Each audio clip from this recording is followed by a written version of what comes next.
अस्सलाम वालेकुम स्टूडेंट्स, आज की इस वीडियो में हम एक बार फिर आपके लिए एक एबिलिटी टेस्ट का आंसर कीज़ लेके आए हैं, उसकी सॉल्यूशन लेके आए हैं। तो स्टूडेंट्स, इस वीडियो में हम जो लास्ट लेक्चरर का टेस्ट हुआ है 20 जून 2023 को, उसके जो आंसर कीज़ है, कुछ क्वेश्चंस हमें मिले हैं, उन क्वेश्चंस के आंसर्स आपके साथ डिस्कस करेंगे और उनके की बनाएंगे, ताकि आप लोग जिन कैंडिडेट्स ने ये टेस्ट दिया है उनको अपने आंसर्स का पता चले, और जो इंशाल्लाह नेक्स्ट देंगे उनके लिए थोड़ा सा आइडिया हो कि आपके पास KVPSC वाले जो हैं वो स्टैटिस्टिक्स लेक्चरर का टेस्ट किस तरह से किन किन क्वेश्चंस को किन किन टॉपिक्स को देखते हुए वो क्वेश्चंस देते हैं, तो उनके लिए भी काफ़ी हेल्पफुल रहेगी ये वीडियो। तो स्टूडेंट्स, स्टार्ट करते हैं। अच्छा, टोटल इस टेस्ट में आपके पास 45 क्वेश्चंस थे, जिनमें से 30 जो है वो हम आपके साथ डिस्कस करेंगे, और उसके अलावा जो रिमेनिंग है, अगर हमें बाद में भी हमें मिल जाते हैं तो फिर उसको इंशाल्लाह फिर नेक्स्ट में डिस्कस करेंगे, ठीक है। लेकिन इस वीडियो में हम जो 30 क्वेश्चन है उनको डिस्कस करेंगे। तो देखें, फर्स्ट क्वेश्चन आपके पास था, ओवरऑल अगर ये टेस्ट देखा जाए तो ये बहुत ही कंसेप्चुअल टेस्ट था, ठीक है। सबसे जो पहला क्वेश्चन है वो यहाँ पे क्या है कि which of the following statement is not true for exponential distribution with parameter lambda. याद रखें, जब भी एक्सपोनेंशियल डिस्ट्रीब्यूशन की आप बात करें, उसमें जब आपके पास लैम्डा को एज अ पैरामीटर लें तो मीन 1/λ होता है। अगर आप 1/λ को पैरामीटर लेंगे तो मीन लैम्डा होगा, ठीक है। अगर यहाँ पे इस क्वेश्चन में लैम्डा का बोला है ना, तो मीन 1/λ होगा। इसका वेरिएंस 1/λ स्क्वायर होता है, लेकिन यहाँ पे वेरिएंस नहीं, उसके स्टैंडर्ड डिविएशन की बात की गई है कि स्टैंडर्ड डिविएशन 1/λ है, बिल्कुल है। जब वेरिएंस 1/λ स्क्वायर है तो हमें पता है स्टैंडर्ड डिविएशन तो वेरिएंस का स्क्वायर रूट होता है ना, तो वो 1/λ हो गया। तो ये भी ट्रू है, फर्स्ट वाला भी ट्रू है। थर्ड है कि this distribution is completely determined once the value of lambda known. बिल्कुल सही बात है, अगर लैम्डा की वैल्यू दे दी जाए ना, वो कोई नॉन वैल्यू हो, तो आप बाकी जो डिस्ट्रीब्यूशन है वो कम्प्लीटली आप उसको डिटर्मिन कर सकते हैं, ठीक है ना, क्योंकि उसमें लैम्डा के अलावा और ऐसी कोई अननोन क्वांटिटी इन्वॉल्व ही नहीं है। एक लैम्डा ही ऐसा है, लैम्डा पैरामीटर जो अननोन होता है, उसी की वैल्यू अगर नॉन हो तो आप उसको इजीली फाउंड कर सकते हो, ठीक है। तो ये तीन जो है बिल्कुल ट्रू है। फोर्थ वन क्या है, the distribution is of two parameter distribution since the mean and standard deviation is equal. याद रखें, एक्सपोनेंशियल में पैरामीटर एक ही है, सो ये जो स्टेटमेंट है ना, ये आपके पास करेक्ट नहीं है, ठीक है। तो इस फर्स्ट क्वेश्चन में आपने चूज क्या करना था, ऑप्शन डी चूज करना था, ठीक है। अच्छा, नेक्स्ट क्वेश्चन देखें। नेक्स्ट में आपके पास the variable y is equals to -2 log of x where x is distributed as uniform distribution से है विद मीन 0 एंड वेरिएंस 1। तो जो वेरिएबल y है वो किस डिस्ट्रीब्यूशन को फॉलो करेगा, तो ये अगर आप करके भी देखें, आपके पास यहाँ से रिजल्ट आएगा chi-square डिस्ट्रीब्यूशन से, ठीक है। तो ऑप्शन सी आपका करेक्ट ऑप्शन है, यानी सेकंड में आपके पास सी करेक्ट है, chi-square, ठीक है। नेक्स्ट है the density of a normal random variable depends on its. वो देखिए, रैंडम वेरिएबल की डेंसिटी उसके स्टैंडर्ड डिविएशन पे ही डिपेंड करती है। इन गिवन ऑप्शंस में ऑप्शन बी आपका करेक्ट ऑप्शन है।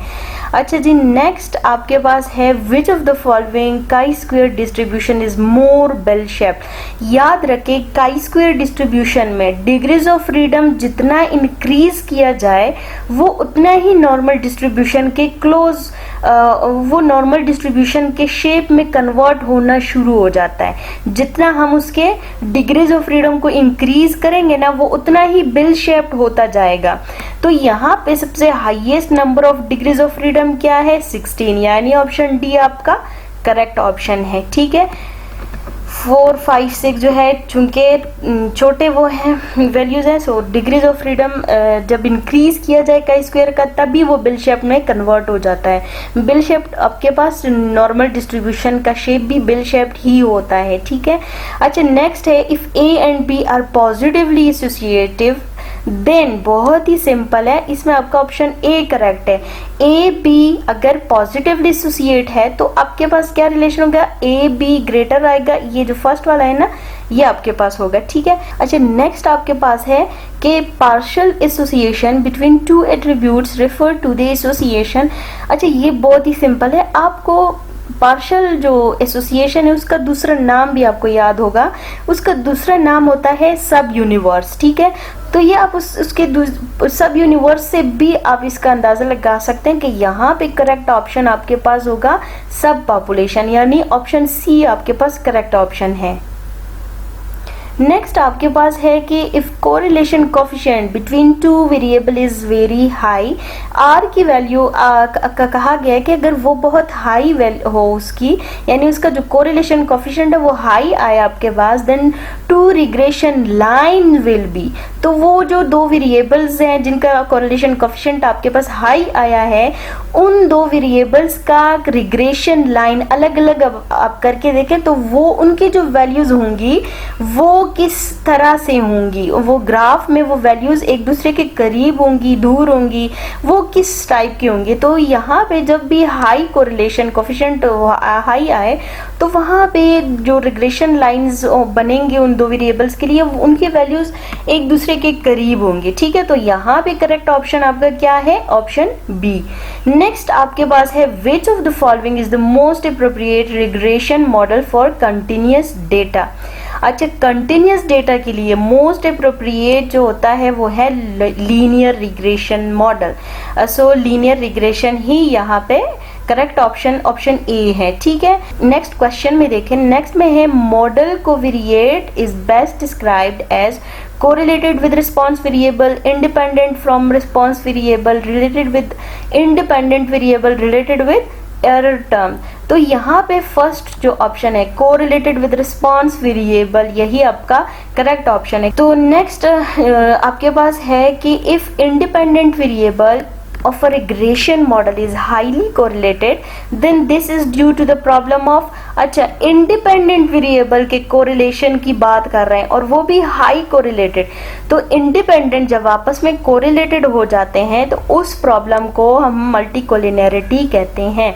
तो जब ये प्रॉब्लम हमारे मॉडल में अक्कर होता है हम उसे मल्टीकोलिनैरिटी का नाम देते हैं। तो यहाँ पे ऑप्शन ए आपका करेक्ट ऑप्शन है। अच्छा जी स्टूडेंट नेक्स्ट आपके पास है in a probit regression model the distribution of error term follows.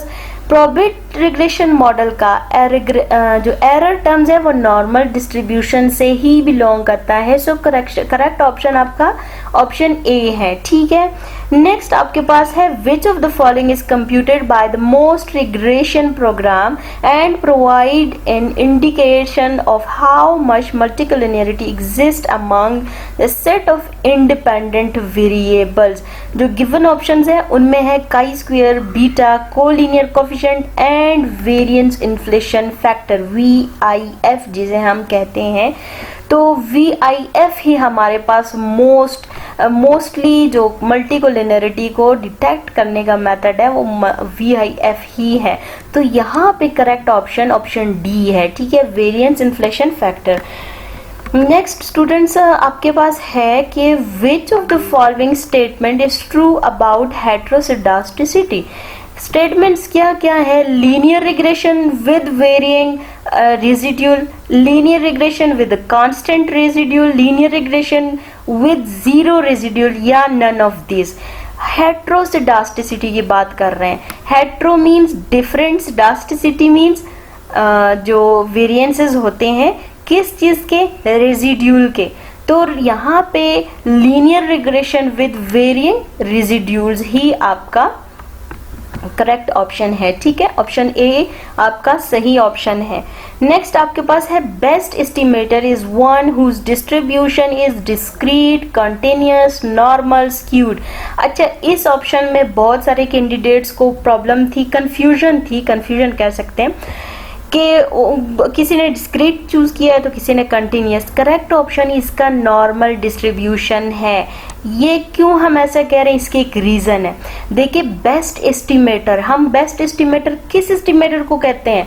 Best estimator या गुड एस्टिमेटर वो एस्टिमेटर होता है जिसका आपके पास जो कंसिस्टेंसी है, वो एस्टिमेटर जो कंसिस्टेंट आए, सफिशिएंट आए, एफिशिएंट, वो जो 4 प्रॉपर्टीज है ना एस्टिमेटर्स की, गुड पॉइंट एस्टिमेटर की, अगर वो 4 की 4 वो सेटिस्फाई कर रहा है तो ही हम उसे बेस्ट एस्टिमेटर कहते हैं। तो नॉर्मल डिस्ट्रीब्यूशन जो है उसके जो एस्टिमेटर्स है वो ये 4 सेटिस्फाई कर रहा होता है। हर कंटिन्यूस, देखिए अगर आपने कंटिन्यूस चूज किया तो हर कंटिन्यूस डिस्ट्रीब्यूशन बेस्ट एस्टिमेटर नहीं देता, ना ही हर डिस्क्रीट बेस्ट होता है, ठीक है ना। तो बेस्ट ऑप्शन यहाँ पे आपने क्या चूज करना था? नॉर्मल डिस्ट्रीब्यूशन ही चूज करना है। अच्छा नेक्स्ट आपके पास है late x1 x2 up to xn be a random sample from Bernoulli population। PDF given है आपके पास, क्या है? px into 1 minus p whole power n minus x। तो सफिशिएंट स्टैटिस्टिक बताना है फॉर पैरामीटर p के लिए। इसको जब आप सफिशिएंट स्टैटिस्टिक आप इसका फाइंड करोगे ना तो आपके पास रिजल्ट आता है समीशन x। तो करेक्ट ऑप्शन यहाँ पे क्या है? Summation x। ऑप्शन ए आपका करेक्ट ऑप्शन है। नेक्स्ट है कि if variance of estimator achieves the lower bound of a Cramer Rao inequality then estimator is said to be, तो वो आपके पास मोस्ट इफिशिएंट एस्टिमेटर कहलाता है। ऑप्शन ए आपका करेक्ट ऑप्शन है। नेक्स्ट क्वेश्चन है, suppose a sample is selected from Python population having parameter lambda, the maximum likelihood estimate of parameter lambda is, तो वो आपके पास मीन ही आएगा, ठीक है। पाइथन का हमें पता है मीन, वेरिएंस और स्टैंडर्ड डिविएशन उसका सेम होता है। अच्छा नेक्स्ट आपके पास है ineligible and deserving candidate not selecting in degree program, it's an example of. अच्छा जी, यहाँ पे एलिजिबल एंड डिजर्विंग कैंडिडेट्स वो सिलेक्ट नहीं किए गए, ठीक है, यानी आपके पास ये टाइप 1 एरर है। टाइप 1 एरर क्यों है? हम टाइप 1 एरर में हम कहते हैं reject H not when H not is true, ठीक है ना। ये डिजर्विंग एंड एलिजिबल कैंडिडेट्स है लेकिन हमने उनको सेलेक्ट नहीं किया, यानी एच नॉट करेक्ट था बट हमने उसको रिजेक्ट कर दिया, तो ये आपके पास टाइप 1 एरर, यानी ऑप्शन ए आपका करेक्ट ऑप्शन है। नेक्स्ट है large value, P value greater than level of significance, तो आपको पता है कि वो फिर जब आप उसके वो कंक्लूजन बनाते हो तो नॉट सिग्निफिकेंट होता है। किस केस में? अगर P value greater than level of significance है, या अगर लेस देन होता तो फिर सिग्निफिकेंट होता, ठीक है। नेक्स्ट है how many independent variable were used and how were they measured in a 3-way independent analysis of variance. Options है 3 independent variables all measured using the same entities. Second है 3 independent variable all measured using the different entities. Third option है 1 independent with 3 levels measured using the same entities, और fourth है कि 1 independent variable with 3 levels measured using the different entities। देखिए यहाँ पे use तो 3 independent ही होंगे लेकिन यूजिंग 3 डिफरेंट एंटिटीज, तो करेक्ट ऑप्शन ऑप्शन बी आपका है, ठीक है। नेक्स्ट स्टूडेंट आपके पास है 1-way ANOVA with 1 repeated measure factor is similar to the, तो वो आपके पास पेयर्ड सैंपल टी टेस्ट के ही इक्वल होता है, उसके जैसे होता है, ठीक है। इन केस ऑफ के क्रॉस के Latin square design the error degrees of freedom in analysis of variance is, तो ये आपको पता होना चाहिए कितना डिग्रीज ऑफ फ्रीडम, SSE, वो क्या होगा k-1 इंटू k-2, ठीक है। नेक्स्ट है for randomized complete block design the statistical analysis is relatively simple but not simple then complete randomized block design से ज्यादा सिंपल वो नहीं हो सकता, सो ऑप्शन ए आपका करेक्ट ऑप्शन है। नेक्स्ट है in a factorial design the response produced when the treatments of one factor interact with the treatments of another factor influencing the response variable is known as, तो वो interaction ही कहलाता है। Option C आपका correct option है, ठीक है। अच्छा student next example आपके पास है, क्वेश्चन है कि non parametric test are based on, तो वो किस पे बेस्ड करते हैं, देखिए वो कुछ अजम्पशंस पे बेस्ड कर रहा है। So merit assumption is your correct option. यहाँ पे कुछ स्टूडेंट्स ने नो अजम्पशन बी चूज किया है। नो अजम्पशन देखिए इसमें ऐसा नहीं है कि नॉन पैरामेट्रिक में कोई अजम्पशन ही नहीं होती है उसमें अजम्पशंस। वो नो अजम्पशन की जब हम बात करते हैं वो हम उसके डिस्ट्रीब्यूशन की बात करते हैं कि वो डिस्ट्रीब्यूशन के बारे में कोई अजम्पशन नहीं ले रहा होता, ठीक है ना। ऐसे तो इंडिपेंडेंस और रैंडमनेस की अजम्पशन तो ये लेता है और भी कुछ पैरामीट्रिक सिमिलर अजम्पशंस ये लेता है, लेकिन ये उसके डिस्ट्रीब्यूशन के बारे में उसकी नो अजम्पशन होती है। तो करेक्ट ऑप्शन यहाँ पे ए है, ठीक है। नेक्स्ट है कि order statistic is a sequence of, अच्छा ऑर्डर स्टैटिस्टिक जो सीक्वेंस होता है किस चीज़ का होता है, ऑब्जर्वेशंस का सीक्वेंस होता है। ऑब्जर्वेशन को ही आप अरेंज करके लिखते हो ना, तो ऑप्शन बी आपका करेक्ट है। नेक्स्ट है the chi square goodness of fit test is, वो एक नॉन पैरामेट्रिक टेस्ट है, सो ऑप्शन बी आपका करेक्ट ऑप्शन है, ठीक है। नॉन पैरामेट्रिक टेस्ट है और जो गुडनेस ऑफ फिट टेस्ट है वो नॉन पैरामेट्रिक है, सो ऑप्शन बी आपका करेक्ट है। अच्छा नेक्स्ट आपके पास है if the sample size n1 and n2 are large in Mann Whitney test, the variable u is distributed with mean, उसका मीन लार्ज उसके सिचुएशन में होता है n1 n2 डिवाइडेड बाय 2।